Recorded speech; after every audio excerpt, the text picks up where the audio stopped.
ಹ್ಮ್ ಇವತ್ತಿಗೂ ನಮ್ಮೂರ ನಾಳ ಇಲ್ಲ. ಬೇರೆ ಕಡೆ ಹೋಗಿ ನಾವು ನೀರು ತರ್ಬೇಕು, ಸಿಸ್ಟಮ್ ಕಟ್ಟಾರ ಅಲ್ಲಿ. ಇವತ್ತಿಗ್ರಿ ಇವತ್ತು ಅಟ್ ಪ್ರೆಸೆಂಟ್ 20 ವರ್ಷ ಆದ್ರಿ ನಮ್ಮೂರ ನಾಳ ಬಂದ, 22 ವರ್ಷ ಓಹೋ. ಆದ್ರಿ. ಇದನ್ನ ಒಡೆದ್ರೆ ಬ್ಲಡ್ ಟೈಪ್ ಇದ ಸಿಕ್ಕಾಪಟ್ಟಿ ನೈಟ್ರೋಜನ್ ನಮ್ಮ ಭೂಮಿ ಒಳಗೆ ಇಂಥವೆಲ್ಲ ಕಳೆಗಳು ನಶಿಸಿ ಹೊಂಟಾವ್. ಉದ್ದು ಹಾಕಿ ಮತ್ತೆ ಮುಂದೆ ಕಡ್ಲಿ ಹಾಕಿ ಅಂದ್ರೆ ಕಡ್ಲಿ ಅದಕ್ಕೆ ಸಾರ್ವಜನಿಕ ಅದು ಸ್ಥಿರೀಕರಿಸ್ತೈತಿ.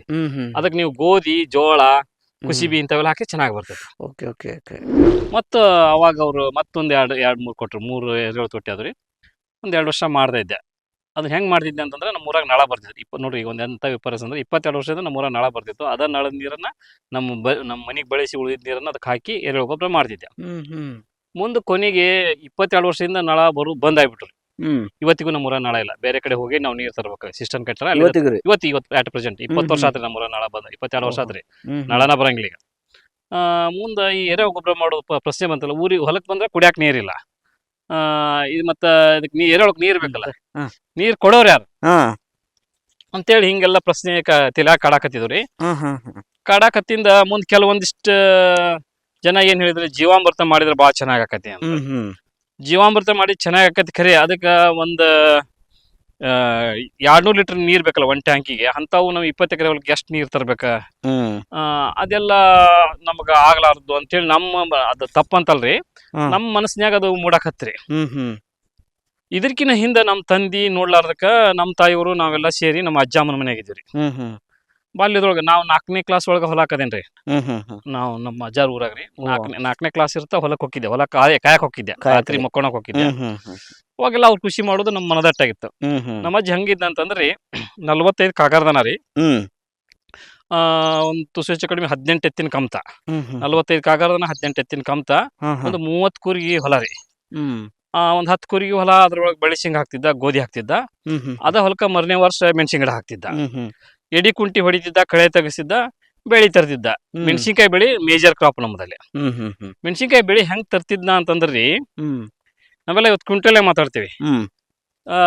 ಅಜರ್ ನಿಮ್ ಮೆಣಸಿನ್ಕಾಯಿ ಎಷ್ಟ್ ಹಾಕೋರಿ ಈ ವರ್ಷ ಅಂತ ಯಾರ ಕೇಳಿದ್ರ, ಇಲ್ಲಿ ಬಿಡಪ್ಪ ಅಲ್ಲೇ ಹೊಲದಾಗ ಬಿದ್ದೈತಿ, ಒಂದ್ 8 ಎತ್ತಿನ ಹೊಟ್ಟಿನ ಮಣಿ ಎಷ್ಟು ಉದ್ದ, ಎಷ್ಟ್ ಆಗಲ್ಲ, ಎತ್ತರ ಐತಲ್ಲ, ಅಷ್ಟು ಬಿದ್ದೈತಿ ಬಿಡ ಅಂತ ಹೇಳ್ತಿದ್ದ. ನೋಡ್ರಿ ಅವ್ರಿಗೆ NPK ಸ್ಪ್ರೇ, ಈ ಜೈವಿಕ ಗೊಬ್ಬರ, ಆ ಗೊಬ್ಬರ ಅದ್ರಾಗ ಇದನ್ನ ಹೊಡಿ, ಇದ್ರಾಗ ಅದನ್ನ ಹೊಡಿ ಅಂತ ಏನೂ ಗೊತ್ತಿದ್ದಿಲ್ಲ. ಯಾಕಂದ್ರೆ ನಾವು ಸ್ವತಃ ನೋಡಿದ್ವಿ, ಗೊತ್ತಿದ್ದಿಲ್ಲ. ಬಟ್ ಅವರು ಈ ತರ ಮಾಡ್ತಿದ್ರು. ಮತ್ ಇನ್ನೊಂದ್ ಏನ್ ಹುಚ್ಚಿತ್ತಂದ್ರೆ ಅವ್ರಿಗ್ರಿ, ಮನ್ಯಾಗ 25-30 ದನ ಮತ್ 18 ಎತ್ತು ಇದ್ರು ರೀ. ಹೊರಗೆ ಎಲ್ಲರ ಊರಿಗೆ ಪಾರಿಗೆ ಬಸ್ಸಿಗೆ ಹೋಗಿ ಬಂದ್ರಂತಂದ್ರ, ರಸ್ತೆದಾಗ ಎಲ್ಲರ ಸಗಣಿ ಬಿದ್ದಿತ್ತಂದ್ರ ತಗೊಂಡ್ ತಿಪ್ಪಿ ಹಾಕೋರು ಅವ್ರು. ಅಷ್ಟು ಆ ಸಗಣಿ ಬ್ಯಾಗ ಅವ್ರಿಗೆ ಪ್ರೀತಿ ವಿಶ್ವಾಸ ಇತ್ತು. ನಮಗ ಅವಾಗ ಏನಾಯ್ತು, ಈ ಸಗಣ್ಯಾಗಾರ ಏನೈತಿ ನೋಡ್ಬೇಕಂತೇಳಿ ಸ್ಟಾರ್ಟ್ ಆತ್ರಿ. ಸ್ಟಾರ್ಟ್ ಆಗಿಂದ ತುಸು ಹೆಚ್ಚು ಕಡಿಮೆ ಒಂದ್ 30 kgಗೆ ಒಂದ್ 1/4 kg ಬೆಲ್ಲ, 1/4 kg ದ್ವಿದಳ ಹಿಟ್ಟ, ಒಂದಿಷ್ಟ ಮಣ್ಣ, ಗೋಮೂತ್ರ ಹಾಕಿ ಸರಿಯಾಗಿ ಕಲಿಸಿ ಒಂದು ಗುಡ್ಡಿ ಹಾಕಿದ್ರಿ. ನಿಮ್ ಮುಂದೆ ಹೇಳ್ತೀನ್ರಿ, ಅದನ್ನ ಕಲಿಸಿದ್ ಹೊಳಿಸಿ ನೋಡಿದ್ರ ಅದ ಸಗಣಿ ತಗೊಂಡ್ ನನ್ನ ಮಕ್ಕ ಹೊಡೆಯಷ್ಟು ಸಿಕ್ಕಾಪಟ್ಟಿ ಕೊಳತ್ ವಾಸನೆ ಅದ. ಸಗಣಿ ಅವ್ರು ಹಿಂಗ ಇಷ್ಟು ಸಗಣಿ ಹೊಲಕ್ಕೆ ಇರ್ತಾರ, ಆದ್ರೆ ಇಷ್ಟು ಕೊಳತ್ ವಾಸನೆ ಐತಿ ಅಂತೇಳಿ ನಾ ಬಿಡ್ಲಿಲ್ರಿ ಅದನ್ನ. ಈ ಸಗಣ್ಯಾಗಾರ ಏನೈತಿ ಒಂದ್ ನೋಡ್ಬೇಕಂತೇಳಿ ಪ್ರತಿನಿತ್ಯ ಗುಂಪಿ ಮಾಡೋದು, ನೋಡೋದು, ಅದ್ರ ಏನಾಗೈತಿ ಅಂತ ನೋಡ್ಕೊಂತ ಹೋದಿವ್ರಿ. ಹೋಗಿನ ಒಂದ್ 15 ದಿನ ಬಿಟ್ಟು ನೋಡಿದ್ರ ಸುತ್ತುಲಿ ಮತ್ತ ಇದೇ ಐತ್ರಿ. ಮತ್ತೆ ಒಂದ್ 20-25-30 ದಿನ ಬಿಟ್ಟು ನೋಡಿದ್ರೆ ಸುತ್ತುಲಿ ಕಪ್ ಕಲರ್, ನಡದಾಗ ಹಳದಿ ಕಲರ್ ಆಗಿತ್ತು. ಆ ಹಳದಿ ಕಲರ್ ಆಗಿದ್ದನ್ನ ಮತ್ತೆ ಸಾಣಿಗೆ ಮಾಡ್ಸಿದ್ರಿ, ಅದಕ್ಕೆ ತಿಕ್ಕಿದ್ರಿ. ಕೈ ಇಟ್ರೆ ಕೈಯ ಸುಡಾಕತ್ತ, ಅಷ್ಟ್ ಹೀಟ. ಇದೇನಾಗೈತೆ ಅಂತ ಹಂಗೆ ಬಿಡ್ಲಿಲ್ರಿ. ಮತ್ತೆ ಪ್ರತಿನಿತ್ಯ ಒಂದು ಗುಡ್ಡಿ ಮಾಡೋದು, ಅದ್ರ ಮ್ಯಾಲ 1 ನಂಬರ್, 2 ನಂಬರ್, 3 ನಂಬರ್, 4 ನಂಬರ್ ಈ ತರ ಬರೀದ್ರಿ. ಬರೋದು ಮತ್ತೆ ಹಿಂಗೊಂದು 6 ತಿಂಗಳು 7 ತಿಂಗಳು ಮಾಡಕತ್ತಿದ್ವಿ. 45-50 ದಿನ ಆಗಿಂದ ಅವತ್ತು ಹೋಗಿ ಮತ್ತೆ ಹೊಳಸಿ ಹಾಕಿದ್ರಿ. ಮ್ಯಾಗೆಲ್ಲ ಹೆಲ್ಮೆಟ್ ತರ ಕವರ್ ಇತ್ತು. ಹೊಳಸಿ ಹಾಕಿದ್ರೆ ಕಪ್ಪು ಕಲರ್, ಮೂಗ್ ಹಿಡಿದ್ರೆ ಇನ್ನೂ ಸ್ವಲ್ಪ ವಾಸನೆ ತಗೊಳ್ಳೇನಪ್ಪ ಅನ್ನುವಷ್ಟು ಒಳ್ಳೆ ಪರಿಮಳ ವಾಸನೆ ಅಂದ್ರೆ ಯಾವ್ದು ಮಕ್ಕಕ್ಕ ಅದಕ್ಕೆ ಹೊಡ್ಕೊಂಡು ಶೆಂಟ್ ವಾಸನೆ ಅಲ್ಲ. ಫಸ್ಟ್ ಮುಂಗಾರಿ ಯಾವ್ದೋ ಊರು ಇರ್ಲಿ, ಆ ಊರ್ ಹಿಂದ್ಗಡೆಕ ಮಳಿ ಬೀಳ್ತೈತಿ. ಮಳಿ ಬಿದ್ದಾಗ ನಮ್ಮೂರಿಗೆ ಮಳಿ ಆಗ್ಬೇಕಂತಿರತಿ, ಬಟ್ ಆಗಂಗಿಲ್ಲ. ಹಿಂದಲ್ ಊರಿಗೆ ಮಳಿ ಆಕತಿ, ಆ ಕಡೆಯಿಂದ ಗಾಳಿ ಬೀಸಿ ಬಿಡತ್ತಿ. ನಾವು ಹೊರಗೆ ಕುಂತಿರ್ತೀವಿ, ಆ ಗಾಳಿ ಬರ್ತೈತಿ, ಘಮ್ ಅಂತ ಒಳ್ಳೆ ವಾಸನೆ ಬರ್ತಲ್ಲ. ಅದ್ ಹಂಗೆ ಬರ್ಬೇಕಾದ್ರೆ ಒಂದು ಕಾರಣ ಐತಿ. ಆಕ್ಟಿನಮಸಿಸ್ ಅಂತ ಸೂಕ್ಷ್ಮಾಣುಜೀವಿಗಳು ಆಕ್ಟಿವೇಟ್ ಆಕ್ಕವ್. ಅಂದ್ರೆ ಅದು ಉಸಿರಾಟ ಸ್ಟಾರ್ಟ್ ಆಕತಿ, ಅದು ಗಾಳಿ ಗುಂಟ ಅದ್ರ ಹವಾ ಬರ್ತೈತಿ. ಹಂಗಾಗಿ ಅದು ಚಲೋ ವಾಸನೆ ಬರ್ತೈತಿ. ಹಂಗೆ ಬರಾಕ್ ಹತ್ರಿ. ಹಂಗೆ ಬರಾಕ್ ಹತ್ತಿಂದ ಅದನ್ನ ಕೈ ಸಾಣಿಗೆ ಮಾಡ್ಸಿದ್ವಲ್ಲ, ಆ ಸಾಣಿಗೆ ಮಾಡ್ಸಿ ತಿಕ್ಕಿ ಪೌಡರ್ ಮಾಡಿದ್ರೆ ಕೈ ಇಟ್ರೆ AC ಒಳಗೆ ಇಟ್ಟಂಗಾತ. ಅವಾಗ ಇದನ್ನ ಹೊಲಕ್ಕೆ ಹಾಕಕತ್ತಿದ್ವಿ. ಹೊಲಕ್ಕೆ ಹಾಕತ್ತಿಂದ ಮುಂದ ದೀಪಾವಳಿ ಮಠ ಅದನ್ನ ನಮ್ಮ ಅಲ್ಲೇ ಊರಾಗ ಮಾಡ್ತಿದ್ವಿ. ಮಾಡಾಕತ್ತಾಗ ಅಲ್ಲಿ ಒಂದು ಗುಡ್ಡಿ ಹಾಕಿದ್ವಿ. ತೆಗೆದು ದೀಪಾವಳಿ ನಂತರ ಕಿತ್ತು ಹಾಕ್ಬೇಕಂತ ಹೇಳಿ ನೀವು ಹೋದ್ರೆ ನಿಮ್ ಮುಂದೆ ಹೇಳ್ತೀನಿ, ನಿಮಗೆ ತೋರಿಸ್ತೀನಿ ಅದನ್ನ ಈಗ ಅಲ್ಲಿ ಆಮೇಲೆ ಪ್ರಾಕ್ಟಿಕಲ್ ಆಗಿ. ಅದನ್ನ ಹೊಳಿಸಿ ಹಾಕಿದ್ರಿ, ಅದನ್ನ ಹೆಂಗ್ ಹೊಳಿಸಿ ಹಾಕ್ತೀವಲ್ಲ ಹಂಗ್ರಿ, ಅದನ್ನ ನೀವೇನ್ ಹಬ್ಬದ ದಿನ ಶಾವಿಗೆ ಬಸಿತಿರಲ್ಲ ಅಷ್ಟು ಎರೆಹುಳ ಅದ್ರಾಗ. ನೋಡ್ರಿ ನಾವ್ ಎರೆಹುಳ 300 ರೂಪಾಯಿ 500 ರೂಪಾಯಿ ಕೆಜಿ ತರಾಕತ್ತೀವಿ, ಎರೆಹುಳ ಗೊಬ್ಬರ ಮಾಡಾಕತ್ತೀವಿ. ನೋಡ್ರಿ ನಾವ್ ಏನು ಮಾಡ್ಲಾ ಅಲ್ಲಿ ಇಟ್ಟೇವಿ, ತನ್ನಿಂತಾನ ಅಷ್ಟು ಎರೆಹುಳ ಬರಾಕತ್ತಲ್ಲ ಅಂತೇಳಿ. ಅವಾಗ ಮತ್ ಮುಂದ್ ಬ್ಯಾಸಿಗೆ ಬಂತ್ರಿ. ಬ್ಯಾಸಿಗೆ ಬಂದಿಂದ ಹಂಗಾರಿ ಇಲ್ಲಿ ಊರಾಗ ಏನ್ ಮಾಡೋದು, ಹೋಗಿ ಹೊಲ್ದಾಗ ಮಾಡಿದ್ರ ಅಂತ ಹೇಳಿ ಹೊಲ್ದಾಗ ಮಾಡಾಕತ್ತಿದ್ವಿ. ಹೊಲ್ದಾಗ ಮಾಡಾಕತ್ತಿಂದ ಮುಂದ ಇಲ್ಲಿ ಒಂದು ಒಂದು ಲಾರ್ವಾ ಬಂತ್ರಿ. ಲಾರ್ವಾ ಬಂದಿಂದ ಆ ಲಾರ್ವಾನ ತಿಂದೆಲ್ಲ ಸಾಸಿವೆ ಕಾಳಂಗ್ ಮಾಡಾಕತ್ರಿ. ಮಾಡಾಕತ್ತಿಂದ ಸಾಕಷ್ಟು ಜನ ಬಲ್ಲವ್ರನ್ನ ಕೇಳಿದ್ರಿ. ಬಲ್ಲವ್ರು ಏನ್ ಹೇಳಿದ್ರ ಅಂತಂದ್ರ, ಅದ ತಿಂದ್ಬಿಟ್ಟು ನಿನಗೇನ್ ಉಳಿದಿದೆ ಅಂತ ಕೇಳಿದ್ರ. ನಾನು ಭಯ ಪಡ್ಲಿಲ್ರಿ ಅದಕ್ಕ. ಇವ್ರು ಎರೆಹುಳ ತಿಂದ್ಬಿಟ್ರೆ ಚಲೋ ಆಕತಿ ಅಂತಾರ, ಬಟ್ ಇದು ತಿಂದ್ಬಿಟ್ರ ಅದೇನ್ ಅದ ತಿಂದ ಏನ್ ಬಿಟ್ರೆ ನಿನ್ಗೇನ್ ಉಳಿದೈತಿ ಅಂತಾರಲ್ಲ ಅಂತ ಅದಕ್ಕೆ ಭಯ ಪಡ್ಲಿಲ್ಲ. ಆದ್ರೆ ಅವ್ರು ಇನ್ನೊಂದ್ ಹೇಳಿದ್ರ ಅವ್ರು, ಇದು ಏನೈತಲ್ಲ ಮುಂದ ಈ ಲಾರ್ವಾ ಪತಂಗಾಗಿ ನೀನ್ ಹೊಲನ ಹಾಳು ಮಾಡ್ತೈತಿ ಅಂದ್ರ. ನಿಮ್ ಮುಂದೆ ಹೇಳ್ತೇನ್ರಿ, ಒಂದ್ 6000 ಲಾರ್ವಾ ಒಂದ್ ಸಾಣಿಗೆ ಮಾಡಿಸಿ ಕೊಂದ್ಬಿಟ್ರಿ. ಕೊಂದಿಂದ ಮುಂದ ಹೆಚ್ಚು ಕಡಿಮೆ ಅರ್ಧ ಟ್ರ್ಯಾಕ್ಟರ್ ಅಷ್ಟು ಉಳ್ದಿತ್ತ. ನಮ್ ಧಾರವಾಡ ಕೃಷಿ ವಿಶ್ವವಿದ್ಯಾಲಯ ವಿಜ್ಞಾನಿ ಡಾಕ್ಟರ್ ಆರ್ ಕೆ ಪಾಟೀಲ್ ಅಂತ ಪರಿಚಯ ಸಾಹೇಬ್ರು ಇದ್ರು. ಇಲ್ಲ ಸಾಹೇಬ್ರ ಈ ತರ ಹಿಂಗ ಆಗೈತಿ, ಮತ್ತೆ ಇದಕ್ಕೆ ಹೆಂಗ್ರಿ ಅಂತ. ಇಲ್ಲ ಮಲ್ಲೇಶಪ್ಪ, ನೀ ಅವ್ನೇನು ಕೊಲ್ಲಕ್ ಹೋಗ್ಬೇಡ, ನೀನು ತಗೊಂಡ್ ಬಾ ಅದನ್ನ ಯೂನಿವರ್ಸಿಟಿಗೆ ಅಂತ ಹೇಳಿ ಹೊತ್ಕೊಂಡು ಧಾರವಾಡಕ್ಕೆ ಹೋದ್ವಿ. ಅವ್ರು ಕೈಯನ್ನ ಸ್ಟೂಡೆಂಟ್ ಕಳ್ಸಿದ್ರು. ಧಾರವಾಡ ಬಸ್ ಸ್ಟ್ಯಾಂಡ್ಗೆ ಹೋದ್ವಿ. ಬಂದಿಂದ ಅವರು ಏನಂತಂದ್ರ ಹೊತ್ಕೊಂಡು ಹೋದ್ರಿ. ಹೊತ್ಕೊಂಡು ಹೋಗಿ ಅಲ್ಲಿ ICR ಕೇಜ್ನಾಗ ಇಟ್ಟು ಕೇಜ್ನಾಗ ಇಟ್ಟು ICR ಡೆಲ್ಲಿ ಕಳಿಸಿ ಅದ್ರ ಹುಳದ ಬಗ್ಗೆ ಸಾಕಷ್ಟು ಪರಿಚಯ ಹೇಳಿ ಕೊನೆಗೆ ಅವರು ಮತ್ತೆ ನಮ್ಗೆ ಎಕ್ಸ್ಟ್ರಾ ಹೇಳಿದ್ರಿ. ಏನ್ ಹೇಳಿದ್ರ ಅಂತಂದ್ರ, ಇನ್ ಏನ್ ಮಾಡ್ತಿಲ್ಲ ಇದು ಮಾಡೋಬೇಕಾರ ಅದ್ರಾಗ ಒಂದಷ್ಟು ಪ್ಲಾಸ್ಟಿಕ್ ಹಾಳಿ ಕೂಡಿಸಿ ಇಡ, ಡಬ್ ಹಾಕ ಅಂತಂದ್ರು. ಮತ್ತೆ ಏನೋ ಚಲೋ ಏನು ಆಗಿರ್ಬೋದು ಅಂತ ಬಂದ ದಿನ ಮನೆಯಾಗಿದ್ದು ಪ್ಲಾಸ್ಟಿಕ್ ಹಾಳಿ ಕೂಡಿಸೋದು, ಬುಡಕ್ ಹಿಡಿದು ಡಬ್ ಹಾಕೋದು ಮಾಡಾಕತ್ತಿಂದ ಮುಂದೆ ಒಂದು 3 ತಿಂಗಳು ಬಿಟ್ಟಿವಿ. ನಾವು ಸಾಸಿವೆ ಕಾಳಂಗೆ ಆಗಿತ್ತು, ಬಟ್ ಅದು ಪ್ಲಾಸ್ಟಿಕ್ ಹಾಳಿ ಏನಾಗಿದ್ದಿಲ್ಲ. ಅವ್ರಿಗೆ ಮತ್ತೆ ಫೋನ್ ಹಚ್ಚಿದ್ರು ಅವ್ರು, ಏನಾಗೈತೆ ಮಲ್ಲೇಶಪ್ಪ, ಅದೆಲ್ಲ ಸಾಸಿವೆ ಕಾಳಂಗೆ ಆಗೈತ್ರಿ ತಿಂದಿಲ್ಲ 60 ಬಟ್ ಇದು ಪ್ಲಾಸ್ಟಿಕ್ ಹಾಳಿ ಏನಾಗಿಲ್ಲ ಅಂತ ಅಂದಿಂದ. ಅವ್ರು ಇಲ್ಲ, ನಾವು ಬರ್ತೇವಿ, ನೀವು ಮಾಡ್ತೀರಾ, ಅದು ಡಿಕಂಪೋಸ್ ಪ್ಲಾಸ್ಟಿಕ್ ಹಾಳಿ ತಿಂದು ಡಿಕಂಪೋಸ್ ಮಾಡ್ತೇನೆ ಅಂತ ಹೇಳಿದ್ರು. ಅವಾಗ ಬಂದ್ರಿ 4 ಜನ ವಿಜ್ಞಾನಿಗಳು. ಒಂದು 4 ತಿಂಗಳು ಬಿಟ್ಟಿಂದ 4 ಗಂಟೆಗೆ ಬಂದ್ರವರು. Doctor Shankar Murthy, doctor Venkateshlu, doctor R K Patil ಅಂತೇಳಿ. ಆರ್ ಕೆ ಪಾಟೀಲ್ ರಿಟೈರ್ಡ್ ಆಗ್ಯಾರ. ಶಂಕರ್ ಮೂರ್ತಿ ಅವರು JKVK ಬೆಂಗಳೂರಿಗೆ ಅದಾರ. ವೆಂಕಟೇಶ್ಲು ತೋಟಗಾರಿಕೆ ಇಲಾಖೆ ಡೀನ್ ಅದಾರ ಈಗ ಸಾಹೇಬರು, ತೋಟಗಾರಿಕೆ ಬಾಗಲಕೋಟೆಗೆ. ಇವ್ರು 3 ಜನ 4 ಗಂಟೆಗೆ ಬಂದು ರಾತ್ರಿ 9 ಗಂಟೆ ಮಟ ಸ್ವಲ್ಪ ಲೈಟ್ ಗೀಟ ಅವನ್ನೆಲ್ಲ ತಂದಿದ್ರು. ಅವ್ರು ತಂದು ಅದೆಲ್ಲ ಪತಂಗದ ಬಗ್ಗೆ ಕೈಯಾಗ ಹಾಕೊಂಡು ಎಷ್ಟು ಓಡ್ತೈತಿ, ಎಷ್ಟು ಚಲನವಲನ ಮಾಡ್ತೈತಿ ಅಂತೇಳಿ ಅದನ್ನ ನೋಡಿದಾಗ ಅವಾಗ ಅವ್ರು ಹೇಳ್ತಾರ, ಇದ್ರ ಮ್ಯಾಗ 10 PhD ಮಾಡ್ಬೋದು ನೋಡು ಅಂತೇಳಿ ಹೇಳ್ತಾರ. ಇದನ್ನ ತಗೊಂಡು ಡಾಕ್ಟರ್ ವೆಂಕಟೇಶ್ಲು ನ್ಯೂಯಾರ್ಕ್ ದೇಶಕ್ಕೆ ಹೋಗಿದ್ದಾರೆ. ನ್ಯೂಯಾರ್ಕ್ನಾಗ ಹುಳುಗಳದ್ದು ಒಂದು ಮ್ಯೂಸಿಯಂ ಐತಿ. ಆ ಮ್ಯೂಸಿಯಂ ನಂತಾಗ ಅವ್ರು ವೆಂಕಟೇಶ್ಲು ಸಾಹೇಬ್ರು ಅವ್ರು ಇಲ್ಲಿ ನಮ್ಮ ರೈತರ ಹೊಲದಾಗ ಈ ತರ ಒಂದು ಲಾರ್ವಾ ಬಂದೈತಿ ಅಂತ ಹೇಳಿದ್ರ, ನಾವು 30 ವರ್ಷ ಇದನ್ನ ಈ ಪತಂಗ ನೋಡೇವಿ, ಎಲ್ಲ ಮಾಡೇವಿ, ಬಟ್ ಇದು ಹಿಂಗ್ ಮಾಡ್ತೇನೆ ನಮ್ಗೆ ಗೊತ್ತಿದ್ದಿಲ್ಲ, ಇದನ್ನ ಡೆಮೋಕ್ ಕೊಡ್ರಿ ಅಂತ ಹೇಳಿ ನ್ಯೂಯಾರ್ಕ್ ದೇಶದವ್ರು ಕೇಳಿದಾರಂತ. ಹಂಗ ಇದು ನಾ ತಿಳ್ಕೊಂಡಿದ್ ಬರೀ ಸಾಸಿವೆ ಕಾಳಂಗ. ಇನ್ನ ಸಾಕಷ್ಟು ಇದ್ರೊಳಗ ಅಲ್ಲೇ ಇದೀನಿ, ಪ್ರಾಕ್ಟಿಕಲ್ ಆಗಿ ತೋರಿಸ್ತೀನಿ. ನಾನೀಗೆಲ್ಲ ಇದನ್ನ ಬಾಯಲ್ಲಿ ಹೇಳಿದ್ದನ್ನ ನಿಮ್ಗೆ ಅಲ್ಲಿ ಕೈಮುಟ್ಟ ಮೈಮುಟ್ಟ ಯಾವ ಹುಳ ಏನ್ ಮಾಡ್ತೀನಿ ಅನ್ನೋದು ತೋರಿಸ್ತೀನಿ. ಇವೆಲ್ಲ ಕ್ರಾಪ್ ಏನದವಲ್ರಿ, ಅದನ್ನ ಬಿಟ್ಟು ಏನನ್ನೂ ಬಳಸಿಲ್ಲ ನಾವು.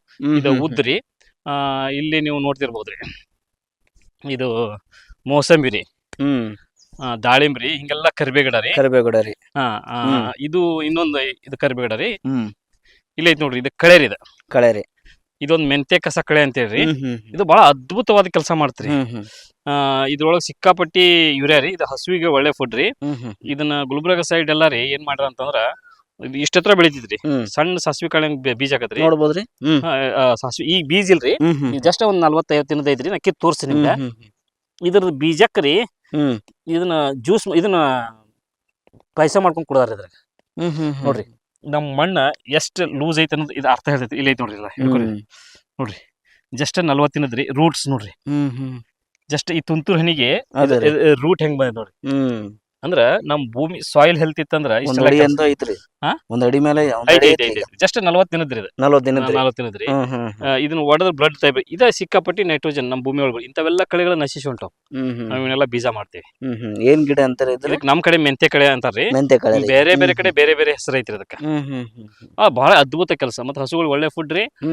ಇಷ್ಟು ನೈಟ್ರೋಜನ್ ಫಿಕ್ಸ್ ಮಾಡ್ತಿರಿ. ಇದು ಒಂದ್ರಾಗಲ್ರಿ ಎಲ್ಲಾ ಬೆಳೆದವ್ ನಮ್ ಯೂರಿಯಾ ಅಂತೈತಿವಲ್ರಿ ಯೂರಿಯಾ ಎಲ್ಲಾ ಗಿಡದೊಳಗ ಬೇಕಂದ್ರೆ ಇಲ್ಲಿ ನಿಮ್ಮ ಇದ್ರೊಳಗ ತೋರಿಸ್ತೀನಿ ಒಂದ್ ಸೆಕೆಂಡ್ ಉದ್ದಿನೊಳಗ ಇರ್ತೈತಿ ಅದು ಸಿಕ್ಕಾಪಟ್ಟಿ ಇರ್ತೈತಿ.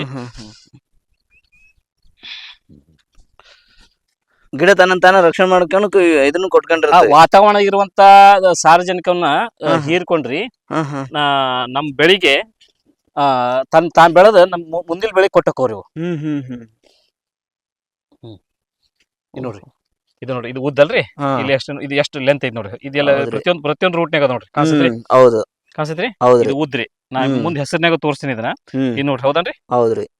ನೋಡ್ರಿ, ಇಷ್ಟು ಯೂರಿಯಾ ಇದು ಉದ್ದ ಹಾಕೋದ್ರಿಂದ ನೆಕ್ಸ್ಟ್ ಕ್ರಾಪ್ ನಾವು ಉದ್ದ ಹಾಕಿ ಮತ್ತೆ ಬರೇ ಕಡ್ಲಿ ಬೆಳೆ ಬಡದ್ರಿ. ಅದು ದ್ವಿದಳ ಹಾಕಿ ಇದಕ್ ಮತ್ತೆ ಗೋಧಿ, ಕುಸಿಬಿ ಇಂಥವೆಲ್ಲ ಏಕದಳ ಜೋಳ ನೆಕ್ಸ್ಟ್ ಮಾಡ್ಬೇಕ್ರಿ. ಏಕದಳ ದ್ವಿದಳ ಬೆಳ್ಕಂತ ರೊಟೇಷನ್ ಮಾಡ್ಬೇಕ್ರಿ. ಈಗ ಉದ್ದ ಹಾಕಿ ಮತ್ತೆ ಮುಂದ್ ಕಡ್ಲಿ ಹಾಕಿ ಅಂದ್ರ ಕಡ್ಲಿ ಅದಕ್ಕೆ ಸಾರ್ವಜನಿಕ ಅದು ಸ್ಥಿರೀಕರಿಸ್ತೈತಿ. ಅದಕ್ಕೆ ನೀವು ಗೋಧಿ, ಜೋಳ, ಕುಸಿಬಿ ಇಂಥವೆಲ್ಲ ಹಾಕಿ ಚೆನ್ನಾಗಿ ಬರ್ತೈತಿ. ಓಕೆ ನಾವ್ ಬೆಳೆಯೋದ್ರಾಗೂ ಸ್ವಲ್ಪ ವೆರೈಟಿ ಮಾಡ್ಬೇಕ್ರಿ. ಈಗ ನಾವ್ ಬರೀ ಅನ್ನ ತಿನ್ಕೊಂತಿದ್ರೆ ನಮ್ಗ ಇದಾಗಂಗಿಲ್ಲ, ಸರಿ ಆಗಲ್ಲ. ಅದು ಅನ್ನ ಜೊತೆಗೆ ಚಪಾತಿ, ರೊಟ್ಟಿ, ಪಲ್ಯ ಹಂಗಿದ್ದಾಗ ಹಂಗ ಇದು ಸಿಕ್ಕಾಪಟ್ಟಿ. ಈಗ ನಾವ್ ನಾವು ಏನು ಗೊಬ್ಬರ ಇಲ್ಲ ಬೆಳಿತೀವಿ ಅಂತಂದ್ರ ನಿಸರ್ಗ ಇಷ್ಟೆಲ್ಲ ಕೊಟ್ಟೈತಿ. ವಾತಾವರಣ ಇರುವಂತ ಯೂರಿಯಾನ ಸ್ಥಿರೀಕರಿಸತಿ. ಜಸ್ಟ್ ಇದು 60 ದಿನದ ಐತಿ ನೋಡ್ರಿ. ಇದು 60 ದಿನದಿಲ್ಲ, ತುಸು ಹೆಚ್ಚು ಕಡಿಮೆ 50 ದಿನದ ಐತ್ರಿ ಬೆಳೆ. ಇಷ್ಟೊಳಗೆ ಇಷ್ಟ ಐತಿ. ಇನ್ನ ರೂಟ್ಸ್ ಅದ್ ಬರ್ತಾವ್ರಿ. ಇನ್ನ ಇದು ಮಳಿ ಇಲ್ಲದಾಗ ಇಷ್ಟ ರೂಟ್ ಬಂದೈತಿ. ಇನ್ನ ತೇವಾಂಶ ಇತ್ತಂದ್ರ ಚೆನ್ನಾಗಿ ಬರ್ತರಿ. ಇನ್ನ ಪತ್ರಿಕೆ ಕಾಣ್ತಾವ್ರಿ.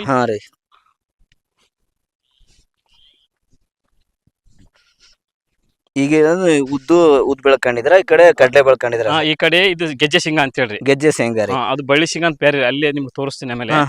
ಇದು ಗೆಜ್ಜೆ ಶೇಂಗಾ ಅಂತ ಹೇಳ್ರಿ.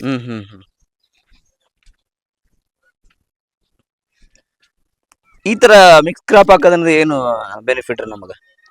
ಇದ್ರೊಳಗ ಗುರೆಳ್ಳು ಅವೆಲ್ಲ ಹಾಕಿ ನೋಡಿರ್ತಾವ. ಇಲ್ಲಿ ಗುರೆಳ್ಳು ಐತಲ್ರಿ. ಹೌದ್ರಿ. ಈ ತರ ನಮಗೇನು ಹೆಲ್ಪ್ ಮಾಡುವಂತ ಪತಂಗಗಳು ಬರ್ತಾವ್ರಿ. ಇದಕ್ಕೆ ನೀವು ಪತಂಗ ನೋಡಿದ್ರಲ್ಲ, ಅವು ಪತಂಗಗಳು ಬರ್ತಾವ್ರಿ. ಇಲ್ಲೆಲ್ಲ ನಾವು ಕಾಣಿಸುತ್ತೆ ನೋಡ್ರಿ ಪತಂಗ. ಅಂತವೆಲ್ಲ ಸಾಕಷ್ಟು ಪತಂಗಗಳು ಬರೋದ್ರಿಂದ ಇಲ್ಲಿ ಒಂದ್ ಬಂದ್ ನೋಡ್ರಿ. ಅವೆಲ್ಲ ಏನ್ ಮಾಡ್ತಾವ್ರಿ, ನಮ್ಗೆ ಹಾನಿ ಮಾಡುವಂತದನ್ನ ಕಂಟ್ರೋಲ್ ಮಾಡ್ತಾವ್ರಿ. ಹಂಗಾಗಿ ಒಂದೇ ಕ್ರಾಪ್ ಇರೋದ್ರಿಂದ ಮೊನೋಕ್ರಾಪ್ ಇಂದ ಒಂದ್ ಯಾವ್ದಾರ ರೋಗ ಬಂತ ಕಂಟ್ರೋಲ್ ಮಾಡಕ್ ಇರಂಗಿಲ್ಲ. ಈಗ ಬೇರೆ ಕ್ರಾಪ್ ಇತ್ತಂದ್ರ ಮತ್ತ ಭೂಮಿ ಸಾಯಿಲ್ ಬೇರ್ನು ಇದ್ರದ್ದು ಬೇರೆ ರೂಟ್ಸ್ ಬೇರೆ, ಅದ್ರದ ರೂಟ್ಸ್ ಬೇರೆ. ಹಂಗ ಭೂಮಿ ಫರ್ಟಿಲಿಟಿನೂ ಬಾಳ ಚೆನ್ನಾಗಿ ಹಾಕೈತ್ರಿ. ಒಂದ್ ಜಸ್ಟ್ ಸಿಡಿಗಾಳ ಹಾಕುದ್ರಿ. ಇದು ಮೇಜರ್ ಆಗಿ ಹಾಕಂಗಿಲ್ಲ. ಅಲ್ಲೊಂದಿಲ್ಲೊಂದ್ ಹಾಕಿದ್ರೆ ನಮ್ ಮನಿ ಗುರುಳ್ ಆಕತಿ. ಇದು ಕ್ರಾಪ್ ರೆಸಿಡ್ಯೂ ಉಳಿತೈತಿ. ಇದು ಫ್ಲವರ್ ಗೆ ಸಾಕಷ್ಟು ಹುಳುಗಳು. ನೀವು ಹಳದಿ ಇದನ್ನ ಅಂಟಿನ ಪಟ್ಟಿ ಅಂಟಿಸಂತಾರ, ಅಟ್ರಾಕ್ಟ್ ಹಾಕವ್ರ ಹಂಗ್ರಿ. ಅದ್ರ ಬದಲಾಗಿ ನಾವು ಈ ಗಿಡಗಳನ್ನ ಇದನ್ನ ಎಷ್ಟು ಸ್ವಲ್ಪ ಕಳೆದ್ರ ಅಥವಾ ಇಲ್ಲ, ನೀವು 1 ಎಕರೆಗೆ ಯಾವ್ದ ಕೂಡ್ಸ್ರಿ. ಸಣ್ಣ ಕಾಳ 10 ಗ್ರಾಮ 20 ಗ್ರಾಮ, ಸ್ವಲ್ಪ ದೊಡ್ಡ ಕಾಳ ಜಾಸ್ತಿ ಕೂಡ್ಸ್ಬೇಕ್ರಿ. ಹಿಂಗ ಹಾಕೋದ್ರಿಂದ ಇದು ಕೀಟಗಳ ನಿಯಂತ್ರಣ ಬರ್ತದೆ. ಕೀಟಗಳ ನಿಯಂತ್ರಣ ಆಕತ್ರಿ. ಸಾಯಿಲ್ ಫರ್ಟಿಲಿಟಿ, ಇದ್ರ ರೂಟೇ ಬೇರೆ. ಅದ್ರ ಇದು ಜಾಸ್ತಿ ಗುರಳ ಬೇರ್ ಬಿಡತ್ರಿ. ಅವಾಗ ಹೋಲ್ ಆಕತಿ, ಗಾಳಿ ಆಡ್ತೈತಿ, ನೀರ್ ಹಿಡಿತೈತಿ. ಸಾಕಷ್ಟು ಕಾರಣಗಳರಿ. ಇದೆಲ್ಲ ನಮ್ ಉದ್ರಿ ಇದು. ನಾವ್ ಏನನ್ನು ಯಾವ್ದು ಸ್ಪ್ರೇ ಮಾಡಂಗಿಲ್ರಿ. ಈಗ ಒಂದ್ 4-5 ವರ್ಷದಿಂದ ರೀ ಸ್ಪ್ರೇ ನಿಲ್ಲಿಸ್ಬಿಟ್ಟೇವ್ರಿ. ನಾವ್ ಪೂರ್ವಿಕರ ಹೆಂಗ ಸ್ಪ್ರೇ ಆಗ್ಲಾರ ನಾವ್ ಹಂಗ್ ಮಾಡ್ಬೇಕಂತ ಕನಸಿತ್ರಿ. ಬಟ್ ಈಗ 5 ವರ್ಷದಿಂದ ಯಾವಕ್ಕೂ ಸ್ಪ್ರೇ ಮಾಡಂಗಿಲ್ಲ. ನಮ್ದೇನ್ ಗೊಬ್ಬರ ಐತಿಲ್ಲ ಅದ್ರ ಜೊತೆಗೆ ಬಿತ್ತುದು ಇಲ್ಲ, ಅಡ್ವಾನ್ಸ್ ಆಗಿ ಒಂದ್ಸರಿ ಬಿತ್ತುದು, ಎಡಿ ಕುಂಟಿ ಹೊಡಿದು ಕಳೆ ತೆಗಿದ್ರು. ಎಷ್ಟು ಚೀಲ ತಗೋಬೋದ್ರಿ ನೀವು? ಎದಕ್ರಿ? ಈಗ ಎಷ್ಟ್ ಎಕರೆ ಹಾಕೊಂಡಿದ್ರಿ? ಈಗ ಇದರಿ ಒಂದ್ 2 ಎಕರೆ ಐತ್ರಿ. ಈಗ 2 ಎಕರೆ ಏನ್ ಚೀಲ ಬರುತ್ತ್ರಿ? ಇದು ನಮ್ಮ ಅಲ್ಲಿ ಅಕ್ಕಪಕ್ಕದವ್ರು ಏನ್ ಇಳುವರಿ ತೆಗಿತಾರಲ್ರಿ. ಇಳುವರಿ ಅಂತಂದ್ರೆ ಬೇರೆ ಒಂದು ಊರಾಗ ಬೇರೆ ನಮ್ಮೂರ್ ಬಿಟ್ಟು ಒಂದು 10 ಪಟ್ಟಿ ದಾಟಿನ ಇಳುವರಿ ಅಲ್ರಿ. ನಮ್ಮ ಅಕ್ಕಪಕ್ಕದವ್ರು ಏನ್ ಬೇಯ್ತಾರಲ್ರಿ, ಅದಕ್ಕೆ ನಾ ಒಂದ್ 50 kg ಹೆಚ್ಚು ಕಡಿಮೆ ಬರ್ತೀರಿ. ಒಂದು 20-25 ಚೀಲ ಸಿಗ್ಬೋದ್ರಿ? ಇಲ್ರಿ, ಎಕರೆಕ್ 3 ಕ್ವಿಂಟಲ್ 4 ಕ್ವಿಂಟಲ್ ಬೀಳ್ತಾವ್ರಿ. ಹೌದ್ರಾ? 2-3 ಕ್ವಿಂಟಲ್ ಬೀಳ್ತಾವ್ರಿ. ಈ ವರ್ಷ ಮಳಿ ಇಲ್ಲಲ್ರಿ, ಬೆಳಿಕ್ ಚೆನ್ನಾಗಿ ಬರ್ತದೆ. ಬಟ್ ಏನಂತಂದ್ರೆ ವಿಶೇಷ ರೀ, ನಾವು ಇಲ್ಲಿ ಏನೋ ತಂದ್ ಹಾಕಿಲ್ಲ ಅಂತಂದ್ರ ಅಲ್ಪ ಸ್ವಲ್ಪ ನಮಗ ಕ್ರಾಪ್ ಬಂದೈತಂದ್ರು ನಮ್ದ ಈ ಖರ್ಚು ಉಳಿತೈತಲ್ಲ, ಸೇವ್ ಆಕತಿ. ಇಲ್ಲ ಅಂದ್ರೆ ಇದ್ರದ್ದು ಖರ್ಚು ಅದ್ರ ಪೆಟ್ಟು ಬಾಳ ಬರ್ತೈತಿ ಕೃಷಿ ಒಳಗ. ಇನ್ನ ಹೊರಲಿದ್ದ ತಂದ್ ಹಾಕಿದ್ವು ಅಂದ್ರಿ ಇದು ಲಾಸ್ ಆಗಿದ್ದು ಒಂದು ಡಬಲ್ ಆಕೈತ್ರಿ. ಒಂದ್ ಟ್ರ್ಯಾಕ್ಟರ್ ಗೊಬ್ಬರ, ತಿಪ್ಪಿ ಗೊಬ್ಬರ 4 ಟ್ರ್ಯಾಕ್ಟರ್ ವ್ಯಾಲ್ಯೂ ಆಕತಿ. ನಮಗೂ ಸಾಕಷ್ಟು ಸರಿ ಇದು ಬಿಡ್ಬೇಕು ಅನ್ಸಂತೂ. ಈ 22 ವರ್ಷದಾಗ ಒಂದಿಷ್ಟು ಟೈಮ್ನಾಗ ಬಿಡ್ಬೇಕಂತ ಬಂದು. ಇದಕ್ಕೆ ಎಕ್ಸ್ಪೈರ್ ಇಲ್ಲ, ಸಾವಿಲ್ಲ. ಇನ್ನು ಉಳ್ಕೋದಕ್ಕೆಲ್ಲ ಇಂತಿಷ್ಟು ದಿನ ಇಟ್ಟು ಬಳಸಬೇಕು, ಇಂತಿಷ್ಟು ದಿನ. ಮತ್ತು ಅವಾಗ ಅವಘಡ ಐತಿ. ಇದಕ್ಕೆ ಯಾವುದೂ ಅವಘಡ ಇಲ್ಲ. ಇವು 14 ಲಘು ಪೋಷಕಾಂಶಗಳದವು. ಮತ್ತು 1 kg ಹಾಕಿದ್ರೆ 1000 ವರ್ಷ ಮಟ್ಟ ವಾಟರ್ ಟ್ಯಾಂಕ್ ಆಗಿ ಕೆಲಸ ಮಾಡುತ್ತಿ.